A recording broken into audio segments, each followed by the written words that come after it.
Welcome to HR Voices, a podcast where people leaders share their side of the story. We talk about the challenges they're facing, how they're addressing them, and what changes they hope to see as the workplace evolves. This podcast is sponsored by All Voices, the all-in-one employee relations platform.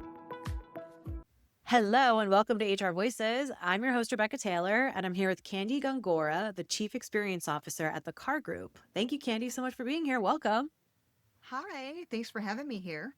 I'm so excited for this conversation because I know that we didn't even get a chance to prep before this, but you and I were just like going back and forth over email and we both I was leaning towards the scenario that you chose. So I'm really Oh, excited to talk about this. So are you ready for right. me to read it out? I'm ready. When I saw it, I was like, this is it. This is the one. Yes. I think this is very topical. I think this one kind of Mhm. comes with like a lot of things that everyone's sort of dealing with and sort of figuring out right now. So I'm excited to pick your brain on kind of how you'd approach something like this. We're calling this the forced ranking fallout. A company adopts a forced ranking system requiring managers to place 10% of employees in the lowest performance tier annually, regardless of absolute performance. A manager refuses to rank any of her team in the bottom tier, certifying in writing that all her direct reports exceed expectations. HR faces a manager defying a company mandated process. Several employees who were placed in bottom tiers by other managers filed discrimination complaints, arguing the system produces racially disparate outcomes. HR polls supports the claim. Leadership wants to defend the system.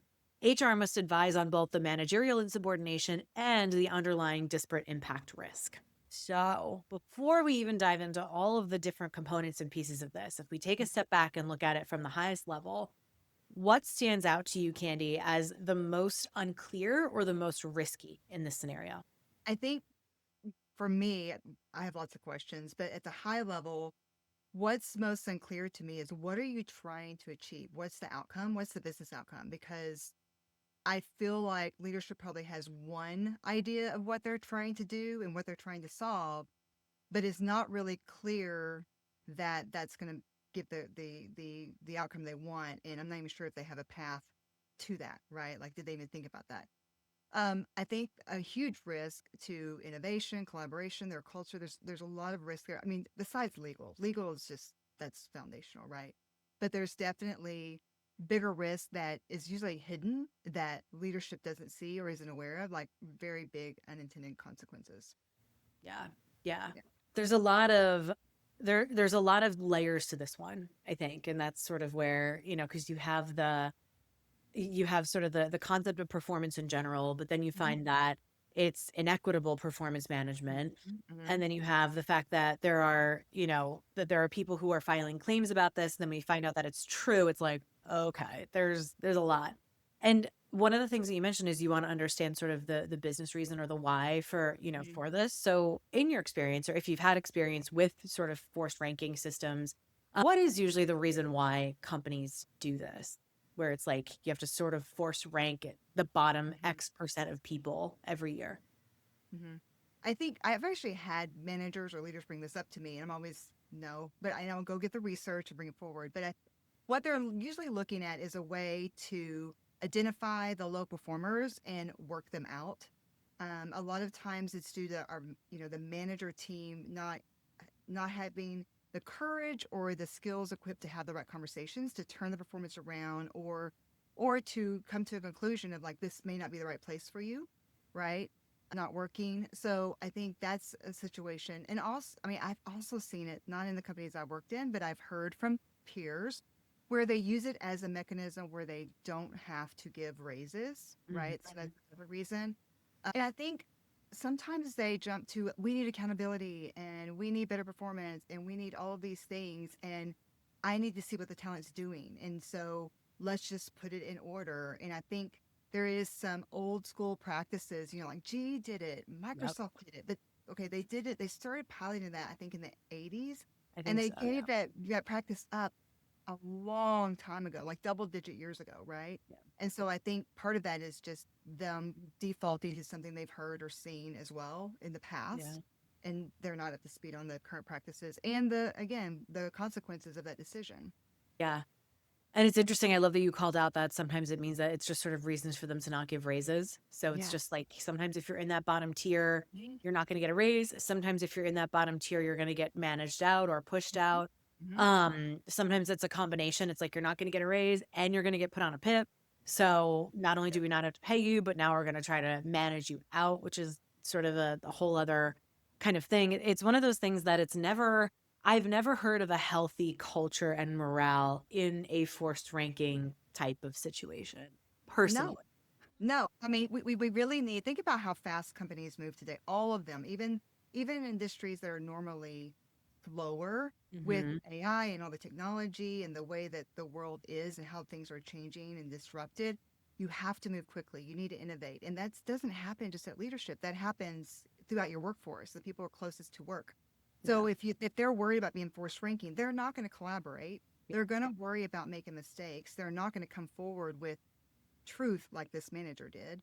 They're going to keep that to themselves and they're going to put their head down and do the work they need to do to be in that top ranking and be safe and or or if they're really entrepreneurial and they are innovative and they like to build, they're going to go somewhere else. So Yeah. you'll lose your great talent. But there's, I think, so many consequences to the business that is, costs money to the bottom line. Think about the turnover too. Hmm. If you have these people who are in the bottom 10%, whose fault is that? Yeah. Like if they truly are, or you really want to put people in the Yeah. bottom 10%, whose fault? Who hired them? Yep. And then who, either they made a bad hire or they didn't onboard them well, or they haven't developed them well, or they're not clear enough in the expectations Yep. and then to support them to get there. So it really goes all the way back up to leadership and then the managers and how we're supporting managers to grow our people and to make sure our people can perform. Yeah. So I don't think they think about it that way though. No, I don't think so either. Maybe Mhm. because maybe they'll listen to this and then they will. Maybe this is Maybe, the impact that we'll make. maybe that's right. Yeah.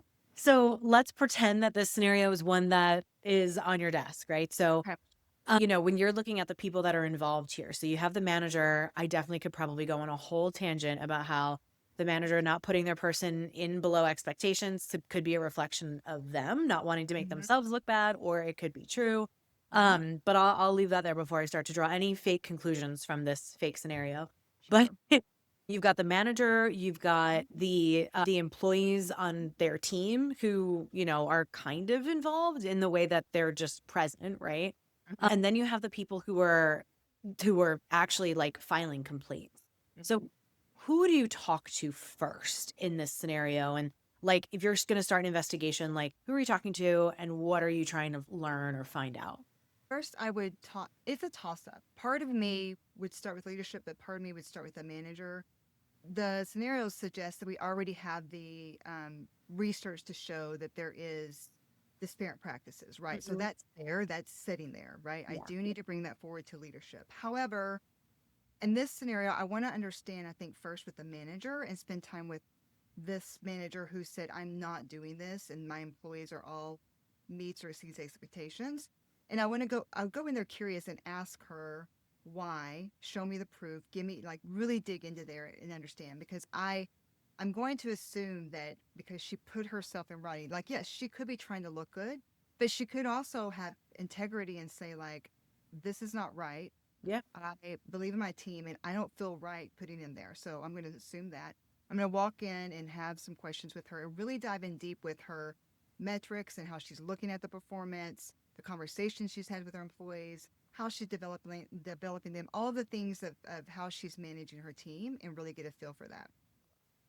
Even though I have the research for the other teams, I would like to do some spot checking and check with those managers and have them help me understand a little bit just from a conversational versus the investigation that's already happened, Yeah. but more of just the process and how you think about it and how do you collaborate, not collaborate, but calibrate and look at that, right? So once I have the information, I'm going to go talk to leadership. And before I even show them the research and the information I've gathered so far, I want to come in very curious. It's not about battling them against their system or their choice. I want to start with what are you trying to achieve? Like help me understand because I'm assuming I wasn't involved or in their decision or I wasn't included until later. There's a reason why. So I'm Yeah. going to why I was involved. So I want to find out like what are you trying to achieve? What's the business problem that we're trying to solve here? And really ask a lot of questions around that to understand how they got to the forced ranking, Yeah. so that I truly understand where they're coming from, their mindset, where they're going, what they're trying to do. Because without that, it's just going to put them on the defense. Yeah. And that's not helpful to anybody, and that just makes my job harder and not a great outcome for the employees or the company.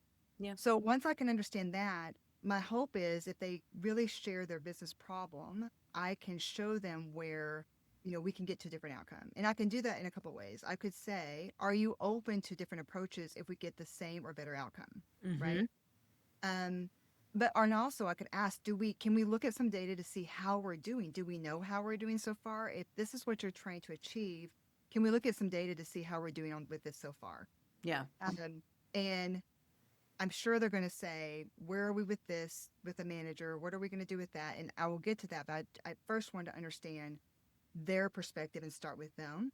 So once we determine that, if they're willing to let me talk about some other approaches and we look at the data and the data's not there, then I could let them know that let's co-collaborate together.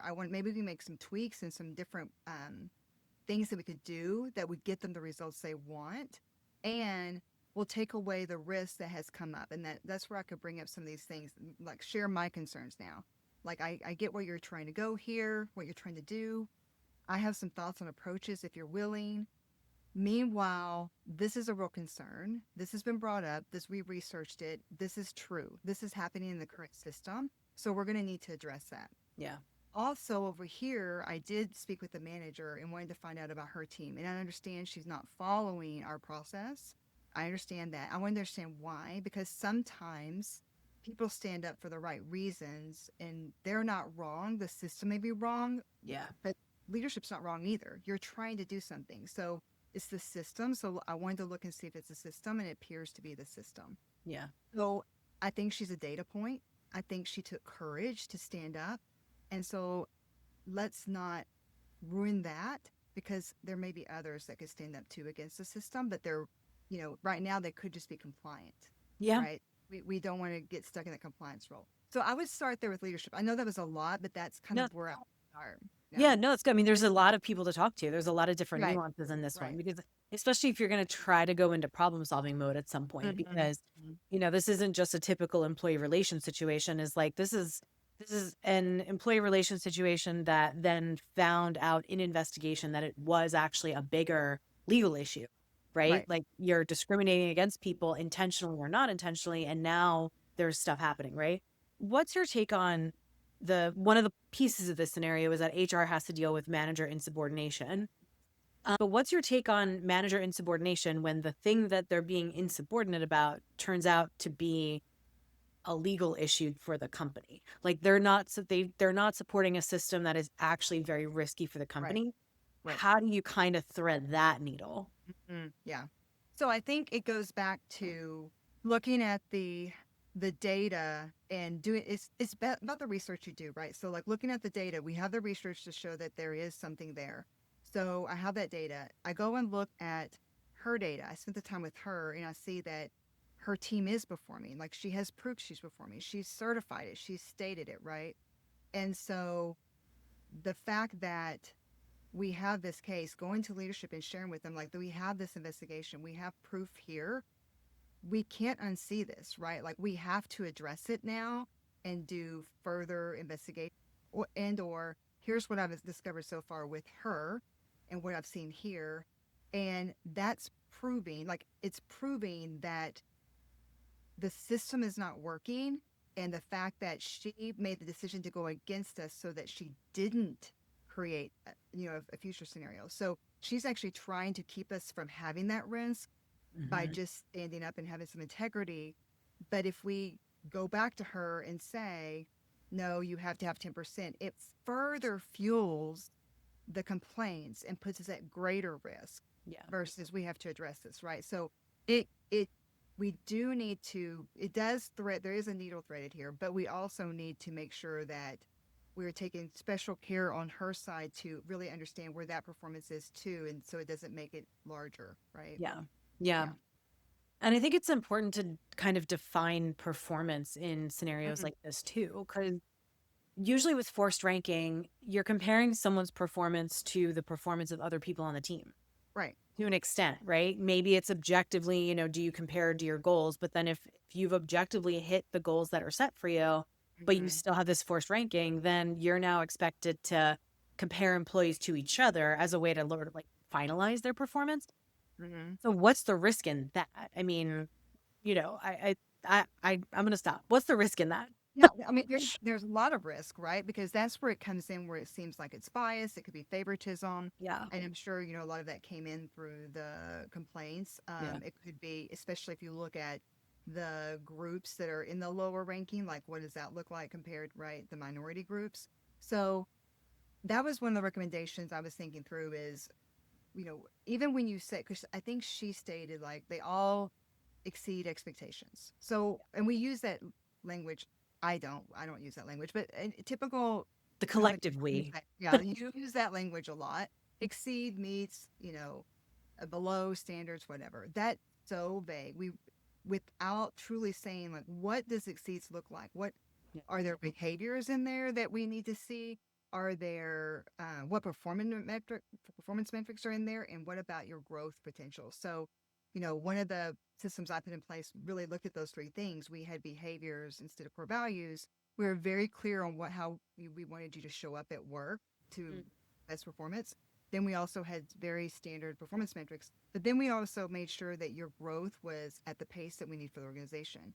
So it's really clear. And so for that, then if they had more structure around that, they could really say, this is what it looks like. Right now, they have everything it seems very open to where the employees puts us at greater risk. The employee could say, like, but I've done this and this has done that, or they like this person better, or especially like to your point, if they both have the same performance metrics, they both have the hit goal, then what? Yeah. Then what are we looking at, Yeah. right? Are they both put in that bottom tier or are they both put in that top tier? Because it sounds like what the manager has done, whether intentionally or unintentionally, right? We can only speculate because these are not real people, these are Mhm. not real Sure. situations. Right. But the manager may have, intentionally or unintentionally force ranked them in the bottom. Or, when it comes down to it, but just didn't put them in that bucket because they didn't have a real reason to consider that poor performance. Right. Um, I think that's the very hairy part of navigating a lot of this stuff is like, what does, what does high performance look like when you're even trying to sort of say specific behaviors? Like I love that you mentioned that, you're looking at sort of measurable behaviors or witnessable behaviors. Mhm. Because that's sort of a way to just set expectations for here's how we expect you to perform your job, not Right. just to hit goals, but the Right. things we need you to do the job. Yes. Um, and then sometimes you can argue, well, if you do things a little bit differently, but you still hit the outcomes, what does that mean that maybe it's time to reevaluate your performance system? Right. Especially when you look at just, some people just have different work styles where they might Mhm. need to take a different approach, but they hit the same outcome. Does that make them a bottom tier performer or does that make them Mhm. meet expectations?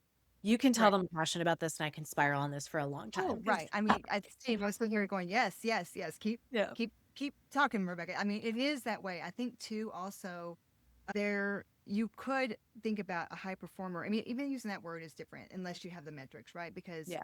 I don't know about you, but I've had people work for me that some people see them as very difficult to manage, Mm, whether they're highly creative, right? They're entrepreneurial, like they like to move fast and break things, and sometimes that can be very difficult to manage, and yeah. there's a lot of friction. Yes. Or they're very blunt and they will speak up to you, which I love that, right? I want that. Yeah. But as a leader, it can feel, especially if you're a new leader, it can feel very uncomfortable. Yeah. And so you may think like, well, yeah, they get their job done and hit their goals, but man, they're so hard to work with. It's hard for me to work with them. There's friction. We have to debate.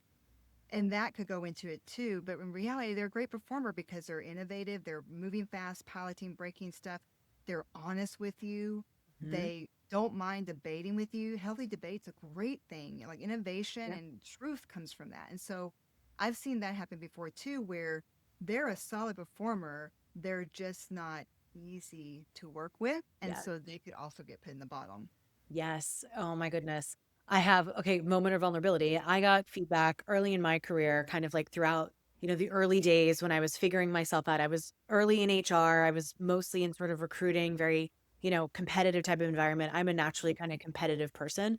Uh-huh. And I'd gotten feedback that I was rubbing some of my teammates the wrong way because, I was being too direct with feedback with candidates that they submitted, or I was pushing too hard for more resumes for different things, right? Just like little things that you do.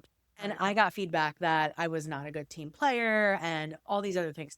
What was so valuable to me was getting that feedback, because in my heart, that's all that I care about, is just being a good team player and showing up.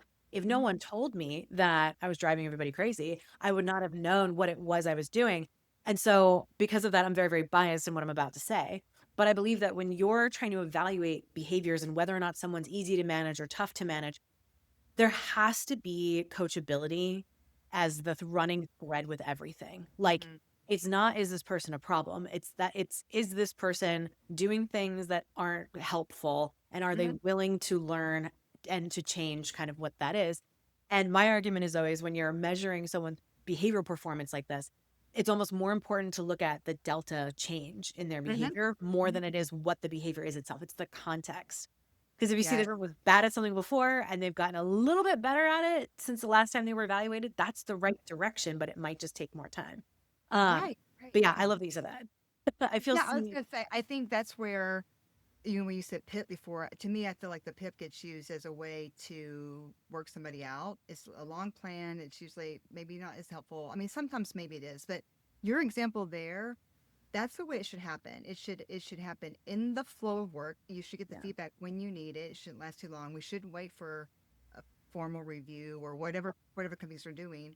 And then how do we support them to get there? And I think your example, that happens all the time, Yeah. that we think we're being nice or we're just not going to upset the team if we don't give somebody real feedback. Right. And I'm sure the team could also learn how to appreciate once they understood you and you knew, like, oh, maybe I need to I explain was who I coming on am a too little better. strong.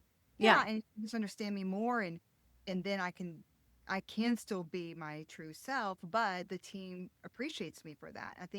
I don't think there's enough time spent around that kind of thing, which goes into like what would I share with the leadership team. I think the feedback should be more pulse like and in the flow of work and more often than whatever this force ranking is. Yeah. And it should be based on giving feedback and improving performance, not putting people in a box. Yeah. Yeah. And I think that's what's so funny in this scenario, is that leadership really wants to defend the system. And I Yes. think sometimes leadership wants to defend a system because they believe in it. Sometimes they want to defend it because they just don't have the energy to change, or they're Hmm. they're not Hmm. interested in change. And that is sometimes harder to navigate than them actually just genuinely liking it, because Right. you have to do a lot of work to convince someone to change something. So I mean, how would you, like, let's say that we decide that this needs to change, because look at Hmm. the legal risk that's been opened here. We've opened up a can of worms. There's this whole thing. It's now on you to convince leadership that this needs to change in some way. How Hmm. do you line up that conversation as a starting point, right? Knowing there are probably going to be multiple, but like, what approach do you take with leadership to move to the direction of changing this system? Sure. The first approach is going back to what they told me they're trying to solve, the Hmm. business problem, because I do believe they may be defending it because it's like, HR is too this or that, it's program too complicated, this is easy. I mean, there's all the reasons why they want to vend it. And so it's more of saying, understanding, like, let's go back to your business problem, what you're trying to solve. Let's look at those metrics. What is that? What is it? Is it performance? Is it that we're not growing? Is it that we need to cut staff? Do we feel like we're overstaffed? What is it? Is it about managing the budget of compensation? Because there's a whole nother way we can go about that. What really is it? And understanding that and establishing with them, what does this look like? What metrics from the business standpoint do you want to see move, and where do you want it to move to? And are you open to a different approach if we can do that? And how long do I have to prove that? Right. And Yeah. so if they can give me that, then I would come back with, here's the approach I recommend. I wouldn't have it, that one thing, I like to co-collaborate with leadership. I don't like to show it with this pretty ta-da that's all done, Yeah. because somebody came up with this, somebody owned this, and somebody may feel like they're wrong if we totally go away or they don't get to, co-collaborate with me. So I would kind of work out loud and bring forth, here's what I'm thinking, here's some approaches, and maybe even have some decision points. For example, we need to calibrate. Maybe we calibrate here, or what do you recommend? And give them some decision points within the process I'm recommending, so we can have some debate around that. Yeah. Versus just giving them the document and say like, give me feedback. What do you Yeah. think? Really have a constructed conversation where I feel like they can help most. And then agree to, so like, calibration is the thing, and then also agree to the timeline I have. If it's not realistic, then let's talk about that. But can we pilot this? Can we try it with one business unit? Can we put the force ranking just on hold for a minute and try this? And really lean in there versus the HR metrics or the HR program, and really, get in there with them shoulder to shoulder as a business partner. Yeah. Yeah. I love that. Because it is about kind of speaking their language at the end of the Hmm. day, right? Just getting them to care about the things that you do. And I Right. think there is some good sort of fodder here just because there are discrimination claims filed, the investigation found that they're warranted. So it's like, okay, there is Hmm. actually risk.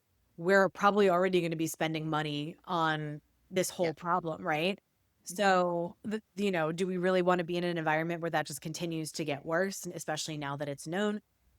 From even just from a pure business perspective, is that really where we want to be spending our money? And then there's the ethical perspective of, this is obviously not good for, this is not an inclusive practice. This isn't good for the people in our company. Hmm. So maybe we need to consider changing. Right, maybe. I mean, in the whole, like, your regular calls about legal, I mean, that is something to hit them with too, because they're going to care about the bottom line. And it's Yeah. like, go this route. We put something like this in place, pilot it. It shows that we acknowledge it, and we definitely, in good faith, are making changes. It shows our employees that too, that we do care, and then we hear them. Yeah. Yeah. Yeah. And it's almost like thank you all for speaking up, because if you didn't, we wouldn't have known, right? Like giving people space to say something, and Mhm. whether it's anonymously or to their manager or to make a formal complaint with HR. I think that's also really important, because in this story, HR would never have known, leadership would never have known that this was an issue if the employees who were affected didn't say anything. The manager being insubordinate is almost like a side quest in this, It in my is. mind. It is. um, Yes. and this is one of those situations that it's so funny, because all you ever hear is HR just works for the company. HR, is blah blah blah. I mean, we all do. That's we're Hmm. all here to work for the company. Right. This is one of those scenarios where HR is protecting the company by, Hmm. if this process does change, right? Hmm. They are protecting the company, and by protecting the employees. Like, Exactly. this is where the Venn diagram like really nicely overlaps. And Hmm. there's a lot more of this kind of stuff that we deal with day to day that isn't seen, but Hmm. is like us protecting the company by protecting employees too. Exactly. Right. I think this is a very good scenario of that, and where, if done well, you will go back and communicate the change in a very meaningful way. So to your point, the employees do know, oh, I can speak up, and they Yeah. do listen to me. And it could truly not only just make the company good and whole again, I guess, basically, but better, Yeah. if we could keep that going. And then if the performance management system really improves, and you can get the right metrics out of it, like, the company could be better overall from Yeah. this, which is always great to see when there's a blip and you're thinking, oh no, it's going to be legal costs and this and that. And we need just to get to work. We need to focus on the work we need to do. Yeah. That this could actually move us forward so much faster, just because this was brought forward and we were able to address it in a meaningful way. Yeah. This is the work. This is what it's all about. Work. Good. Yeah. So, believe it or not, we're actually at time, which is kind of wild, because I feel like we could have gone on a million different other side quests that I tried not to take us down for the sake of time. But before we wrap, I have one final question for you. What is an assumption about HR that you think needs to be challenged? Mm, I think that assumption is that HR, we are not business people. Mm, Think that we always think about business, right? We're here, like, if you think about what drives business, it's the people. You can have technology and all those things, and yes, you can have AI, but there's still people. And if the people are not working in a great system, then they're not going to produce. And HR helps create that system and put that system together and make sure that it's working well. And so we do think about it. I just think sometimes we don't use the business language, so they make that assumption. Yeah. Yeah. Ooh, I love that. I love that. Mhm. And believe it or not, we do care about the business because if there's no business, then we also don't have jobs. We're not So, there. Exactly. I want the business to win. That makes me right. so excited. My mechanisms to get there are employees Different. and then taking care of customers, and then we win. Yeah. Yeah. I love that. I love that. Mhm. Well, Candy, thank you so much for being here. I had so much fun. I feel like I could chat with you for a while. So I know thank for you. sure. Thank you. This is great. I enjoy my time with you. Yeah. And thank you everybody for listening. And I hope everybody has a great rest of your day. Bye. Bye.